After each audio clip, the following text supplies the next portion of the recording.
तो सभी बच्चे जो हैं अपनी अपनी किताबों को खोल लें और आज हम आपको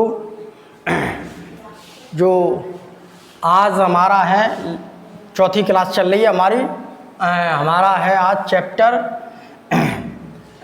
दैनिक जीवन में विज्ञान। ठीक, तो जिसकी आज हमारी चौथी क्लास है।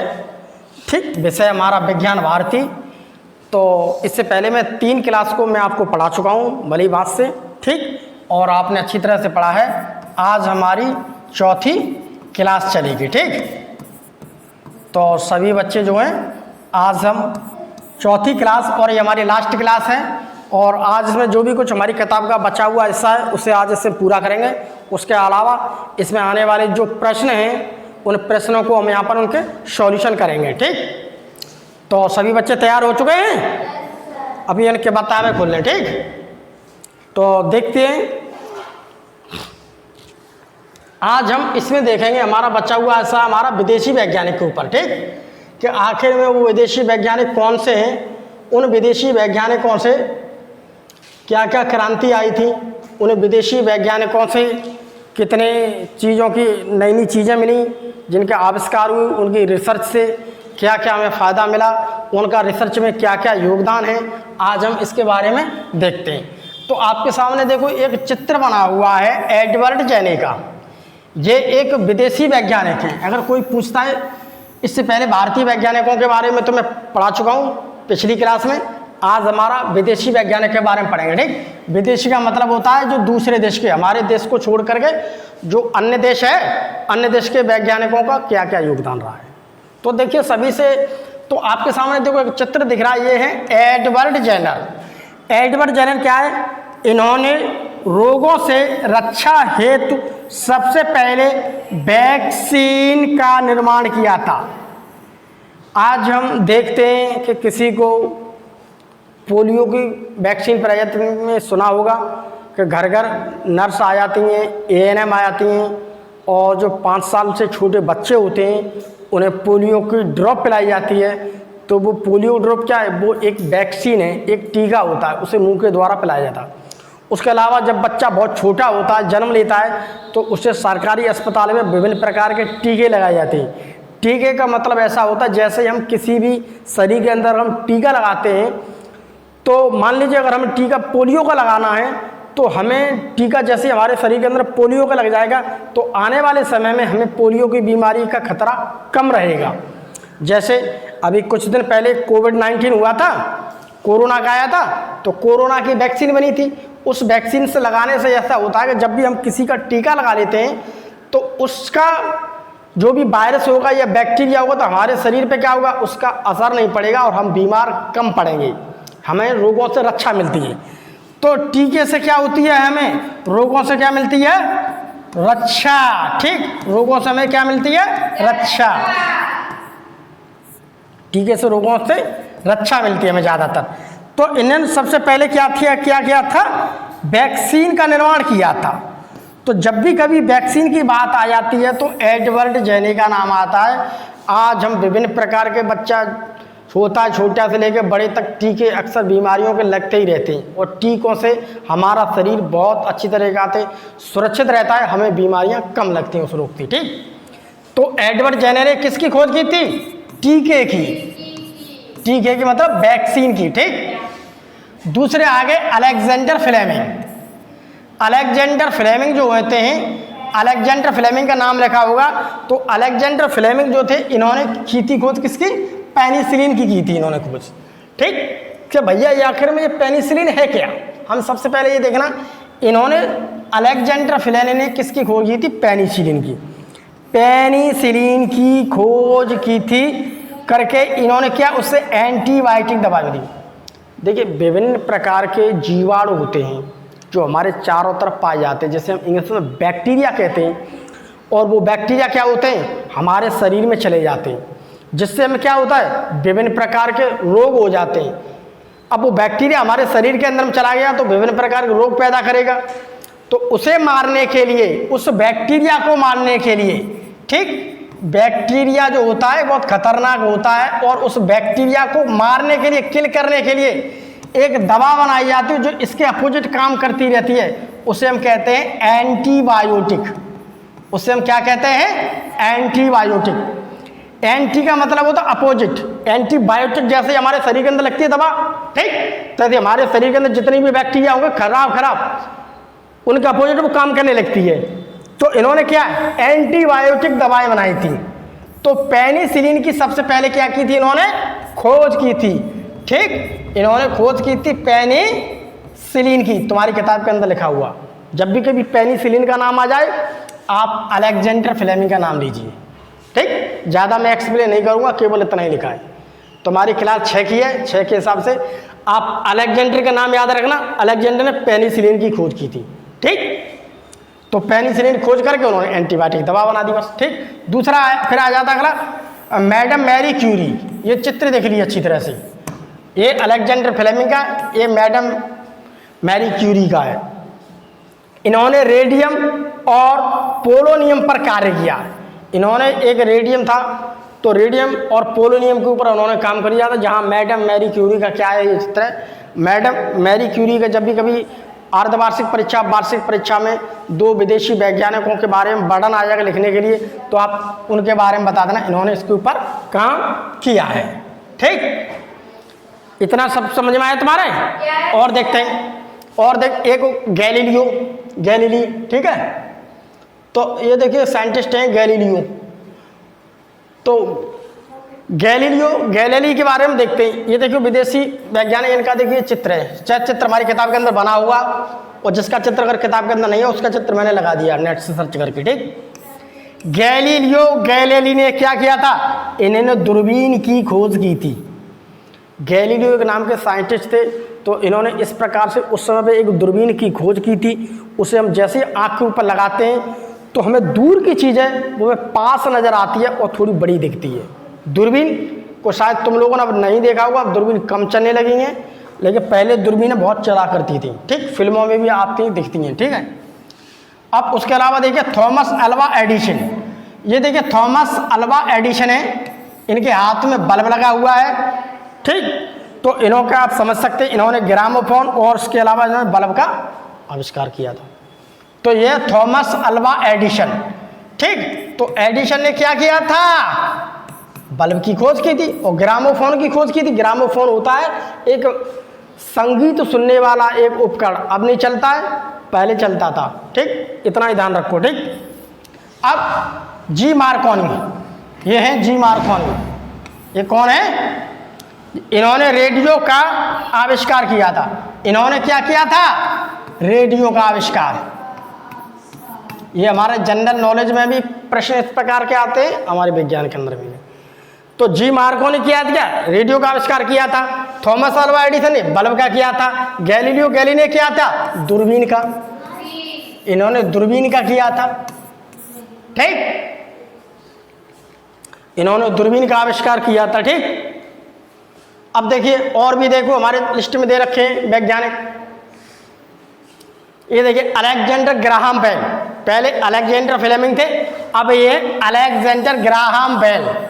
ये देखिए चित्र देखिए आप, अलेक्जेंडर ग्राहम बेल, इन्होंने टेलीफोन का आविष्कार किया था। टेलीफोन देखा है? आज हम मोबाइल पर अच्छी तरह से बात करते हैं, उस समय पर टेलीफोन ऐसा नहीं होता था। उसमें थोड़ा सा तार जोड़ करके वहाँ पर रखा है, यहाँ पर रखा है, एक डिवाइस ऊपर घुमा करके कान से लगा कर बात करते थे। थोड़ी दूर पर ही धीमे धीमे बढ़ता गया। तो सबसे पहले इन्होंने टेलीफोन का आविष्कार किया था। इन्होंने किसका किया था? टेलीफोन, ठीक। और ये है आपके न्यूटन। इनका चित्र तो पहले ही में से पहले लेक्चर में मैंने पढ़ाया था, ठीक। तो न्यूटन ने क्या किया था? गुरुत्वाकर्षण की खोज की थी, ठीक है। तो इन्होंने गुरुत्वाकर्षण के नियमों की और गति के सिद्धांतों को समझाया था, ठीक। गुरुत्वाकर्षण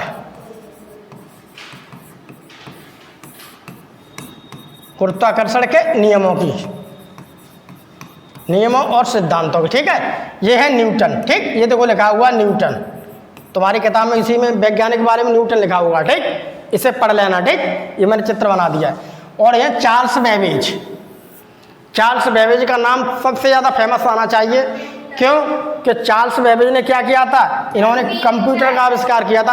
आज अगर हम देखा जाए, आज के समय की अगर हम बात करें तो आज कंप्यूटर का सबसे ज़्यादा प्रयोग हो रहा है। जहाँ भी पढ़ाई है वहाँ कंप्यूटर का प्रयोग है, मोबाइल में कंप्यूटर का प्रयोग है, टेलीविज़न आप कहीं पर भी देखो सब जगह पर आप कंप्यूटर ही सिस्टम लगा हुआ है।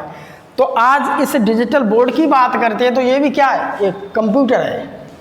तो चार्ल्स बेबेज कंप्यूटर की खोज के बारे में आए तो चार्ल्स बेबेज, ठीक। तो चार्ल्स बेबेज ने क्या किया था, कंप्यूटर की खोज की थी, ठीक। उसके अलावा और देखिए, और भी माइकल फैराडे आ गए, ठीक। शायद उसमें माइकल फैराडे का नाम लिखा हुआ, लिखा है माइकल फैराडे का नाम, बिल्कुल ये है, देखो माइकल फैराडे। अबे कहाँ गया, ये है माइकल फैराडे का चित्र, ठीक। ये देखिए माइकल फैराडे है। तो माइकल फैराडे इन्होंने क्या, डायनामो को आविष्कार किया था, ठीक। डायनामा का अगर हम देखते हैं, जैसे जनरेटर देखा है सबने, बिजली का जनरेटर देखा है, उसमें जरा सा भी तेल डाल देते हैं तो क्या होता है, उसमें बिजली का तार लगा दो तो चारों तरफ उजाला होने लगता है, ठीक, बल्ब जल जाते हैं। तो डायनामा का जो उपयोग होता है, उस डायनामा का आविष्कार सबसे पहले माइकल फैराडे ने किया था। आप जैसे जैसे ऊंची क्लास में जाओगे आपको ये सारी चीज़ें मिलेंगी, ठीक है। ये है देखो डायनामो, ये हमारी लैब में पिछली बार हमने देखा था, बिजली बनाने वाला देखा था उपकरण, वो यही तो था, यही तो था घूमने वाला। इसमें ये बत्ती लगा दो, बुरा तार लगा दो, जलने लगेगा। इसे घुमाते थे बच्चे, पिछली बार घुमाया था बच्चों ने, उसमें हमने तार लगाया तो लैब में घुमाया था। ये देखो डायनामा बना हुआ है लैब में, बक्से में रखा है, मैं तुम्हें दिखा दूंगा अभी आएगा, ठीक, उधर कमरे में। उसके अलावा देखिए, ये देखिए, ये है विलियम रॉन्टजन। ये विलियम रॉन्टजन जो है, इन्होंने एक्सरे की खोज की थी। आज हम विभिन्न प्रकार के एक्सरे कराने के लिए जाते हैं, हमारी हड्डी टूट गई है, ठीक, फ्रैक्चर हो गई है, तो ये विलियम रॉन्टजन थे, इन्होंने एक्सरे की खोज की थी, यानी इस प्रकार की मशीन खोज की थी कि उसके अंदर से जो हड्डियां होती हैं केवल हड्डियों को दिखाया जाता था। इन्होंने एक्सरे की मशीन का आविष्कार किया था। एक्सरे की मशीन का क्या किया था, विलियम रॉन्टजन ने, ठीक। तो ये सारी चीज़ें क्या है, हमारी किताब के अंदर देखो सब दे रखा है, मैंने केवल यहाँ पर डायग्राम से उसे ऐड कर दिया है, ठीक। और इसके अलावा देखो एक और विदेशी वैज्ञानिक आ गए आपके, तो ये देखिए जॉन लोगी बेयर्ड, देखिए तो जॉन लोगी बेयर्ड का ये देखिए चित्र है, मैंने निकाल के लगा दिया आपके लिए, अच्छी तरह से देख लो। इन्होंने टेलीविज़न का आविष्कार किया था। आज टेलीविज़न को हम देखते हैं, अच्छे विभिन्न प्रकार के जो टेलीविज़न आप देखते हैं, बढ़िया बढ़िया गुड, जब पहले शुरुआत में बनी तो टेलीविज़न बहुत बड़ी थी, उसका इन्होंने सबसे पहले इन्होंने आविष्कार किया था। अब हम बात करते हैं अल्बर्ट आइंस्टीन की। ये कौन है, अल्बर्ट आइंस्टीन, ठीक है, ये है आपके अल्बर्ट आइंस्टीन। अल्बर्ट आइंस्टीन के बारे में देखते हैं, ठीक है। अल्बर्ट आइंस्टीन क्या है, इन्होंने फोटो इलेक्ट्रिक प्रभाव के बारे में समझाया था कि फोटो इलेक्ट्रिक का इफेक्ट किस प्रकार से पड़ता है, ठीक। इन्होंने ही सूत्र जो भी कुछ दिए थे, E बराबर MC स्क्वायर दिए, चलो उसे छोड़िए, यहाँ पर इतना समझ लीजिए, इतना तुम्हारी किताब के अंदर लिखा है बस। उसके अलावा देखो कुछ महत्वपूर्ण बातें हैं, ये तुम्हारी किताब का हिस्सा है, थोड़ा इसे देख लो, मैंने इसी से ही सब कुछ बनाया। ये तुम्हारी किताब का हिस्सा है, देखिए भारतीय एवं विदेशी वैज्ञानिक जिन्होंने नोबेल पुरस्कार से सम्मानित किया गया है, सर सीवी रमन को नोबेल पुरस्कार मिला है, हरगोविंद खुराना को मिला है, सुब्रमण्यम चंद्रशेखर को मिला है, ये भारतीय वैज्ञानिक थे, ठीक है। ये अल्बर्ट आइंस्टीन विदेशी वैज्ञानिक, इन्हें नोबेल पुरस्कार मिला है, मैडम क्यूरी को मिला है, अलेक्जेंडर फ्लेमिंग को मिला है। अब किसी प्रकार से अर्धवार्षिक परीक्षा, वार्षिक परीक्षा में आ जाता है कि दो वैज्ञानिकों के नाम बनाइए, बताइए जिन्होंने नोबेल पुरस्कार मिला है, तो आप यहीं से बता दो, सुब्रमण्यम चंद्रशेखर बता सकते हैं, अल्बर्ट आइंस्टीन बता सकते हैं, मैडम क्यूरी बता सकते हैं, भारतीय सीवी रमन, हरगोविंद खुराना, ठीक। अगर यहाँ पर दो विदेशी मांगता है तो दो विदेशी आप बता देना, Albert Einstein, madam Curie, Alexander Fleming, और भारतीय मांगता है तो भारतीय हो गए। ये तुम्हारी किताब के अंदर लिखा है, अंडरलाइन कर लो, ठीक है। भारतीय अंतरिक्ष अनुसंधान संस्थान इसरो, भारत में अंतरिक्ष अन्वेषण तथा अंतरिक्ष प्रौद्योगिकी के विकास एवं उनके अनुप्रयोग का कार्य भारतीय अंतरिक्ष अनुसंधान स्पेस, इसे या तो तू पढ़ ले या पर आकर, या फिर मैं पढ़ लेता हूँ, या तू आकर यहाँ पर एक्सप्लेन कर दे। घर तो तने किताब कभी पढ़ी नहीं है। द्वारा किया था, इन्हें संक्षेप में इसरो भी कहते हैं। ठीक, इसकी स्थापना 15 अगस्त 1968 को हुई थी और इसका बेंगलुरु में है। तो इसे, ये तुम्हारी किताब के अंदर लिखा हुआ है, इसे थोड़ा आप समझ लेना, पढ़ लेना, ये लास्ट वाला पॉइंट है। उसके अलावा हम देखते हैं क्वेश्चन एंड सॉल्यूशंस। अब हमारे जिस लेक्चर के अंदर जो बचा हुआ है, लास्ट वाला जो चैप्टर बचा हुआ है, कुछ पॉइंट बचे हुए, वो है हमारे क्वेश्चन। आखिर में हमारे क्वेश्चन किस प्रकार थे। अब यहाँ पर क्वेश्चन के बारे में देखिए, समझ लीजिए। टेलीविजन का आविष्कार किसने किया था? अबे तो चल भी ना रहा। तो टेलीविजन के आविष्कार के लिए आप देखिए निशान लगा लिए, जॉन लोगी बेड, अभी मैंने पढ़ाया थोड़ी देर पहले। ठीक है, वैज्ञानिक विधि का चरण नहीं है। ठीक है, वैज्ञानिक विधि का चरण नहीं है। इसमें देखो दो चीज दे रखी है। किसी से भी प्रश्न अगर हम पूछते हैं तो किसी से प्रश्न पूछना एक तरह का वैज्ञानिक विधि का चरण है, क्योंकि क्वेश्चनिंग में केवल ये सिद्धांत वैज्ञानिक में आता है। थ्योरी क्या है आपकी, वैज्ञानिक में आ जाएगी। टेस्टिंग ये भी वैज्ञानिक में आ जाएगा आपका। ठीक है, ऑब्जर्वेशन ये भी वैज्ञानिक में आ जाता है। अब किसी से किसी प्रकार का प्रश्न पूछना एकदम वैज्ञानिक की उसे श्रेणी में नहीं रख सकते हैं। ठीक, दूसरा भारतीय वैज्ञानिक हैं। भारतीय वैज्ञानिक देखिए, मैडम क्यूरी है नहीं, एडिसन है नहीं, गैलीलियो है नहीं, केवल हरगोविंद खुराना क्या है भारतीय वैज्ञानिक, नाम ही लग रहा हरगोविंद खुराना। ओजोन परत में छिद्र का कारण क्या है? सीएफसी। सीएफसी ये मैंने कई बार पढ़ा चुका हूं, उसमें क्लोरोफ्लोरोकार्बन, सीएफसी।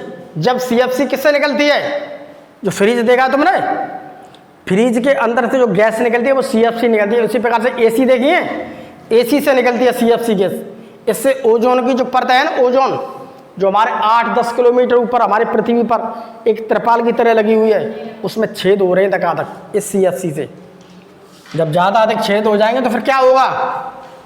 बहुत ज़्यादा अल्ट्रावायलेट किरणें आएंगी और हम मरने लगेंगे। ये कुछ प्रश्न हैं कक्षा 6 वाले, कुछ प्रश्न हैं। इन प्रश्नों को अभी तो बता लेना, पीपीटी से मैं आपको बता रहा हूँ। सारे प्रश्नों को मैं आपको देखूंगा। दो भारतीय, कलर चेंज कर देता, दो भारतीय और दो विदेशी वैज्ञानिकों के नाम बताइए। अभी तुम्हारे सामने मैं भारतीय वैज्ञानिक भी पढ़ा चुका हूँ, विदेशी वैज्ञानिक पढ़ा चुका हूँ। यही अर्धवार्षिक में आएगा, यही वार्षिक परीक्षा में आ जाते प्रश्न। ठीक, जगदीश चंद्र बोस, विक्रम साराभाई, ये तो हो गए कौन से भारतीय। और विदेशी की बात करें, चार्ल्स बेबेज लिख दो, अलेक्जेंडर फ्लेमिंग लिख दो, ये दो विदेशी हो गए। इसी प्रकार के प्रश्न आएगा, उसे इसी प्रकार से आपको आंसर देना है, इसी किताब का आंसर देना है, कोई दूसरा आंसर नहीं देना है। जो हमारी किताब के अंदर विदेशी वैज्ञानिक लिखे उन्हीं में से दो छांटने, जो हमारी किताब में भारतीय लिखे उन्हीं में से दो छांटने, अलग से नहीं रखने। ठीक है, विज्ञान के दुरुपयोग से होने वाली किन्हीं दो समस्याओं को लिखिए। विज्ञान से इतने दुरुपयोग हो रहा है, उनकी कोई समस्या लिख दीजिए। देखिए समस्या क्या है। आज विज्ञान ने हमें बहुत कुछ दिया है, जैसे कि गैस चूल्हा, प्रेशर कुकर, ठीक, आज जिससे भोजन आसानी से बन जाता है। देखिए, कृषि के क्षेत्र में बहुत योगदान है।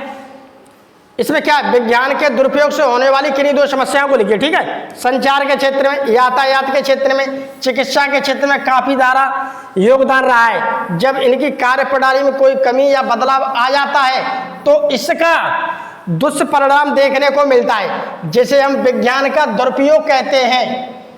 गैस चूल्हा या प्रेशर कुकर किसी प्रकार से ऐसे होता है कि गैस चूल्हा से क्या है, गैस चूल्हा से अगर किसी प्रकार गैस खुली रहेगी, तुरंत आग पकड़ लेती है, तो उससे बड़े बड़े हादसे हो जाते हैं। ठीक, लापरवाही हो जाती है, तो उससे हमारे लिए हानियां भी हैं बहुत सारी। प्रेशर कुकर में क्या है, आप एल्युमिनियम के बर्तन में पकाते खाना, कभी कभी ऐसा होता है कि उसकी अगर सीटी बंद हो जाए तो फट जाएगा, हादसा हो जाएगा। उसके अलावा उसके दुरुपयोग भी बहुत विभिन्न प्रकार से उसे यूज करते हैं, खराब करते हैं। ठीक है, विभिन्न प्रकार के उससे क्या है, बहुत सारे जैसे बहुत सारे वाहन बन रहे हैं, तो वाहन से क्या हो रहा है, प्रदूषण बढ़ रहा है, समस्या उत्पन्न हो रही है। बहुत ज़्यादा मात्रा में प्रदूषित वाहन चलेंगे, शोरगुल होगा, तो ये सारे दुरुपयोग भी हैं बहुत सारे एक है। ठीक, तो इस प्रकार से ये हमारा प्रश्न हुआ। अब यहां पर देखिए कुछ मिलान आ गया। मिलान के बारे में देखिए, डॉक्टर एपीजे अब्दुल कलाम की अगर बात करते तो इन्होंने प्रक्षेपण शास्त्र का किया था, ठीक, का आ गया। मैडम क्यूरी की बात है, मैडम क्यूरी रेडियम की थी खोज। चार्ल्स बेबेज, ये कंप्यूटर का किया था चार्ल्स बेबेज ने, ठीक। माइकल फेराडे डायनामा किया था, माइकल फेराडे अभी बड़ा डायनामा किया था। गैलीलियो ने क्या दूरबीन की थी, गैलीलियो खोज। इसको आप लगा लो निशान, इससे मैंने हटा दिया, निशान लगा लो जल्दी जल्दी, सब किताब पर अपने लगा लिया सबने, सब लगा लो निशान। रिक्त स्थानों की पूर्ति कीजिए।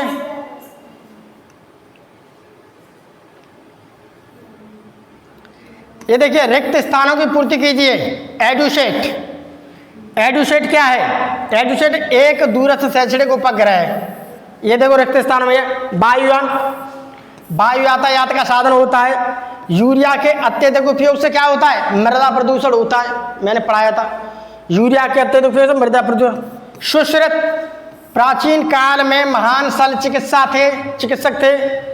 हिरोशिमा और नागासाकी पर परमाणु बम गिराया गया। परमाणु बम किस पे गिराया? हिरोशिमा और नागासाकी पर। ये मैंने पढ़ाया है तुम्हें अच्छी तरह से, मैं पूरी किताब को अच्छी तरीक़ा से एक्सप्लेन करता हूँ। SCRT की पूरी बुक्स को मैं अच्छी तरह से एक्सप्लेन करता हूँ और समझाता हूँ। इसी के ऊपर ही मैंने पूरी PPT बना करके लाता हूँ। सारी PPT मैंने लिखी है, केवल तुम्हारी SCRT की बुक्स के ऊपर लिखा है, ठीक। अब हम थोड़ा आगे बढ़ते हैं। अभी रुक जा, बाद में उतार लेना, अभी रोक दूंगा तुम्हारे लिए PPT। अब देखिए निम्नलिखित प्रश्नों के उत्तर एक शब्द में दीजिए। ये देखो प्रश्न आ गया हमारा 5, ठीक। इसमें देखो लिखा है दूर देशों की घटनाओं की सचित्र जानकारी देने वाले साधन का नाम क्या है? टेलीविजन। एक शब्द में मांग रहा है उसका आंसर। दूर देश की किसी भी घटना समाचार की जानकारी किससे मिलती है? टेलीविजन से, ठीक। दूसरी है विद्युत बल्ब के आविष्कारक कौन थे? थॉमस अल्वा एडिशन, ठीक। ये हो गए देखिए हमारे क्या 5 का और 5 खा का हमने आंसर कर लिया। अभी देखिए आगे 6वां आ गया प्रश्न। किन्हीं 2 अंतरिक्ष वैज्ञानिकों के नाम लिखिए। एक तो हो गई आपकी कल्पना चावला, अंतरिक्ष में गई थी। दूसरी क्या है? राकेश शर्मा।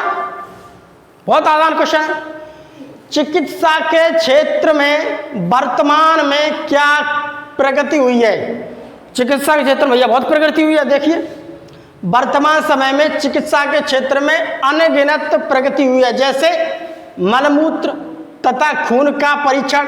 आज हम जाते हैं तो मलमूत्र की टेस्टिंग होती है, खून की टेस्टिंग होती है, सारी चीज़ की टेस्टिंग हमें मिल जाती है आसानी से, ठीक है। एक्सरे आसानी से हो जाती है, अल्ट्रासाउंड की मशीनें देखने मिलती है, CT स्कैन देखने के लिए मिलते हैं, इंडोस्कोपी देखने के लिए मिलते हैं, ठीक है। आज जिससे हमें भयंकर बीमारी का पता चल जाता है। ये सारी चीज़ क्या है? एक चिकित्सा के क्षेत्र में क्या है? एक क्रांति है, एक रिवोल्यूशन है, ठीक। अब देखिए अगला प्रश्न, देखिए प्रश्न 8। वर्तमान समय में संचार माध्यम के साधन क्या क्या हैं? इस समय संचार के साधन क्या क्या हैं? देखिए क्या है? एक तो देखो रेडियो है, रेडियो से खूब समाचार सुन सकते हैं, अच्छी बुरी खबरें। टेलीविजन से मिल सकती है, मोबाइल फोन से मिल जाते हैं हमें, इंटरनेट से, समाचार पत्र से। ये इस समय पे चलने वाले हैं हमारे साधन। ये देखो प्रश्न 8 है, ठीक। और अब इसके बाद हमारा यहीं पर होता है विराम। आज हमने इस चैप्टर को क्या कर लिया है? खत्म। और सभी बच्चे जो है, अभी मैं PPT को रोक दूंगा, एक एक करके उतार लेना। सारे प्रश्नों के उत्तर यहाँ पे उतारेंगे सभी बच्चे, ठीक। बाकी में 7 वालों का अभी पढ़ाऊंगा मैं, ठीक। बाकी सारे काम अपने हिसाब से करते रहें, ठीक।